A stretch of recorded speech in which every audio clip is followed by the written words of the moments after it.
Hey everyone, welcome to the first week of remote learning. I thought what we would do this week and next week is we would do some review of quadratics.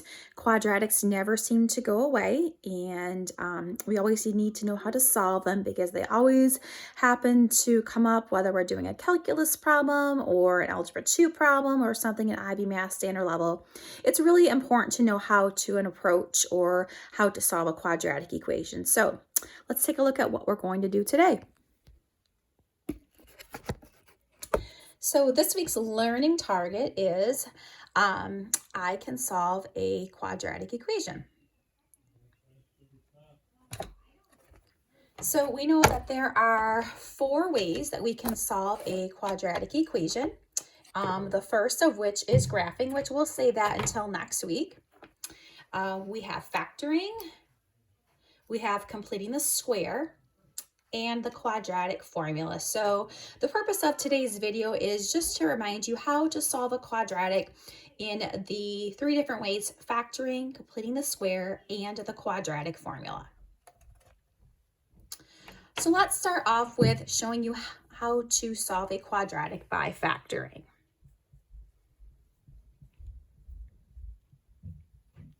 Now, the important thing to remember whenever we solve a quadratic equation is that, first of all, we want to set the equation equal to 0.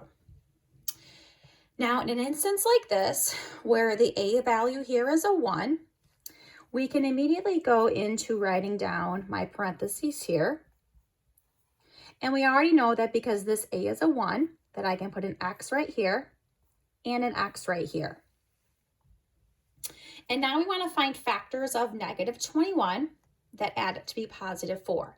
And so right away, the factors, negative 7, positive 3, oh, not negative 7.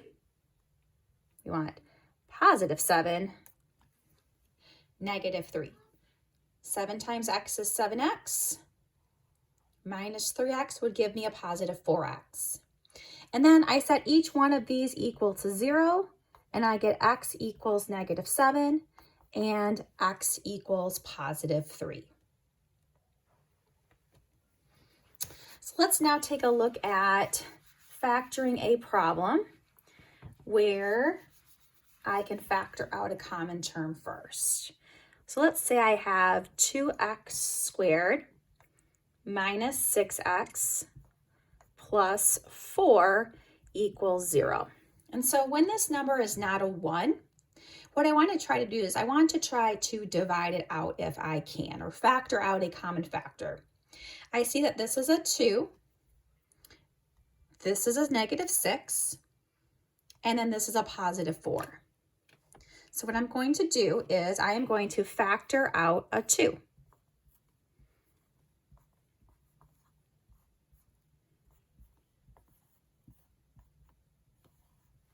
Now that I've factored out the 2, I'm going to write a 2 right here.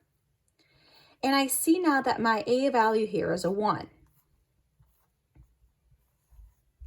So that means I can put x here and x here. Factors of positive 2 that add up to be negative 3 would be negative 2 and negative 1. So when I set each of these equal to 0, I now have x equals 2 and x equals 1. So those are my 2 solutions. Let's take a look at one more factoring problem here.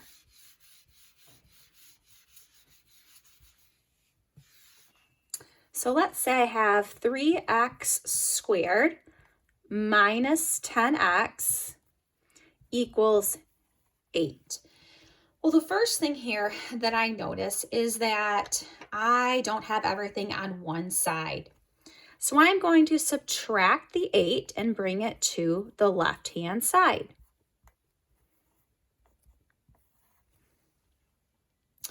At this point, if I look at all 3 of these terms, I see that they don't have anything in common other than 1. So I can't factor anything out.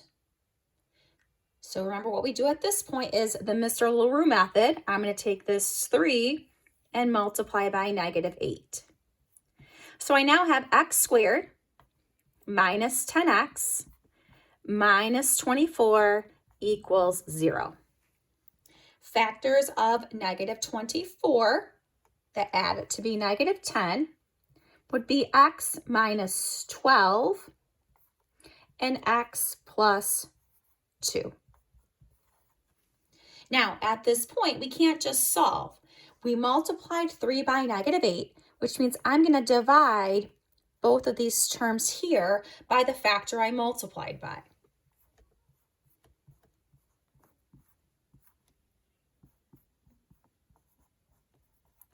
And then I can set, after dividing by 3, I get x equals 4 and negative 2/3 for my solutions. So there's 3 different examples that we have for factoring. Now let's take a look at how we can solve an equation by completing the square.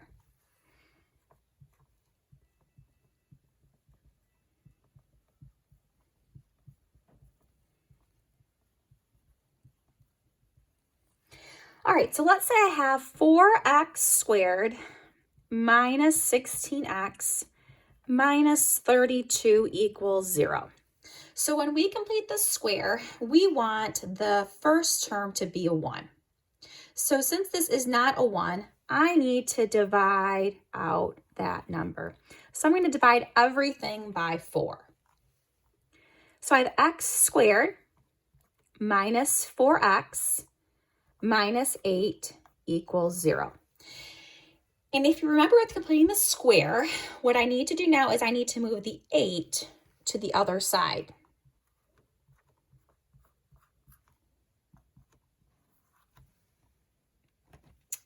At this point, I'm going to take half of my middle number, which would be negative 2, and square it. So negative 4 divided by 2 squared is negative 2 squared, or 4. So what I'm going to do is I'm going to add 4 to both sides. So I now have x in parentheses squared equals 12. We've just completed this squared here. I'm going to find factors of 4 that add up to be negative 4. Or if you remember the trick, the number that goes here is always half of the middle number. So negative 2. Take the square root of both sides. X minus 2 equals plus or minus. Now the square root of 12, we can't take the square root of 12, but we can simplify it. A perfect square that goes into 12 is 4, and it's 4 times 3. So I have x. I'm going to bring the 2 over to the other side. So I have 2 plus or minus 2 square root of 3. And so there's an example of completing the square for you. I will also attach the notes for completing the square, and I'll do the same thing for factoring and the quadratic formula online as well if you need more examples to look at. All right, finally, let's talk about the quadratic formula. So the quadratic formula is the only method that works every time. So when in doubt, we can use the quadratic formula. Quadratic formula is negative b plus or minus the square root of b squared minus 4ac